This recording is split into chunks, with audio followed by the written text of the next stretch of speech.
ಅಂದರೆ ಭೂಮಿ ಮೇಲ್ಪದರ ಇರ್ತಕ್ಕಂಥದ್ದು 3 ಲೇಯರ್ಸ್. ಅರ್ತ್ ಕ್ರಸ್ಟ್ ಅಂತ ನಾವು ಕರಿತೀವಿ. ಅರ್ತ್ ಕ್ರಸ್ಟ್ ಆದಮೇಲೆ ಅದರಲ್ಲಿ ರಾಕ್ಸ್ ಅಂತ ಹೇಳ್ತೀವಿ, ಸೆಡಿಮೆಂಟ್ರಿ ರಾಕ್ಸು, ಆ ರಾಕ್ಸು ಲೇಯರ್ಸ್ ಅಂತ ಹೇಳ್ತೀವಿ. ಅದ್ರ ಮೇಲಿರ್ತಕ್ಕಂಥದ್ದು ದೊಡ್ಡ ಲೇಯರು, ಬಿಗರ್ ಲೇಯರ್ ಅಂತ ಹೇಳ್ತೀವಿ.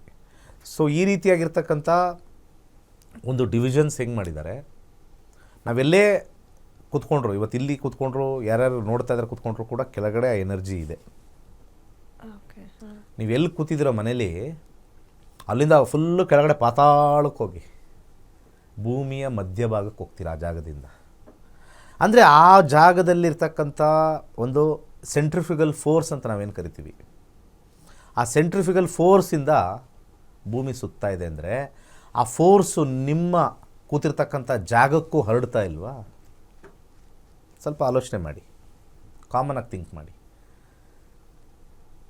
ವೇವ್ಸ್ ಅಂತ ನಾವು ಕರಿತೀವಿ, ರಿಪಲ್ಸ್ ಅಂತ ಕರಿತೀವಿ. ಅದನ್ನು ನಾವು ಎಕ್ಸ್ಪೀರಿಯೆನ್ಸ್ ಮಾಡೋದೇ ಭೂಕಂಪ ಆದಾಗ. ಭೂಕಂಪ ಆದಾಗಲೇ ನಮ್ಮಲ್ಲಿ ಒಳಗಡೆ ಕೆಳಗಡೆ ಎನರ್ಜಿ ಇದೆ ಅಂತ.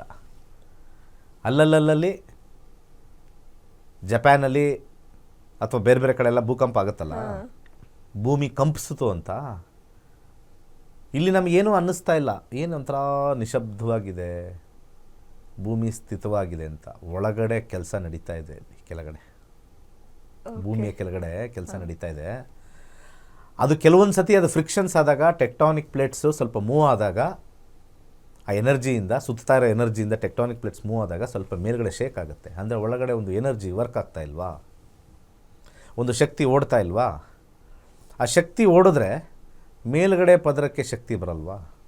ಅದು ಗುಡ್ ಶಕ್ತಿನೋ ಬ್ಯಾಡ್ ಶಕ್ತಿನೋ ಸೆಕೆಂಡ್ರಿ, ಅದು ಆಯಾ ಜಾಗದ್ದು. ಒಂದು ಪಾತ್ರೆನ ಗ್ಯಾಸ್ ಮೇಲಿಟ್ಟು ಹೀಟ್ ಮಾಡಿದ್ರೆ ಮೇಲೆ ತುದಿ ಮುಟ್ಟಿದ್ರೆ ಹೀಟ್ ಆಗಲ್ವಾ?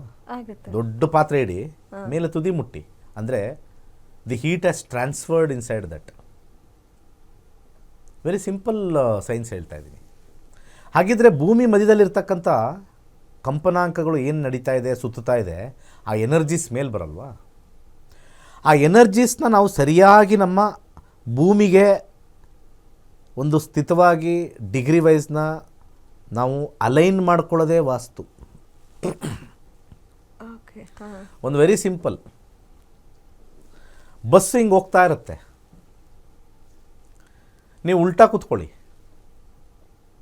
ಎಸ್ಪೆಷಲಿ ಟ್ರೈನ್ ಟ್ರಾವೆಲಲ್ಲಿ 2 ಕಡೆ ಸೀಟ್ ಹಾಕಿರ್ತಾರೆ, ಹೀಗೆ ಹೋಗ್ತಾ ಇರುತ್ತೆ ಹಿಂದ್ಗಡೆ. ನಮ್ಗೆ ನೋಡೋಕೆ ಒಂಥರ ಹಿಂಗೆ ಏನಪ್ಪ ಹಿಂದೆ ಹೋಗ್ತಾ ಇದೆ ಅಂತ ಒಂಥರ ಸ್ವಲ್ಪ ಕಷ್ಟ ಆಗುತ್ತೆ, ಆಚೆ ನೋಡಲ್ಲ.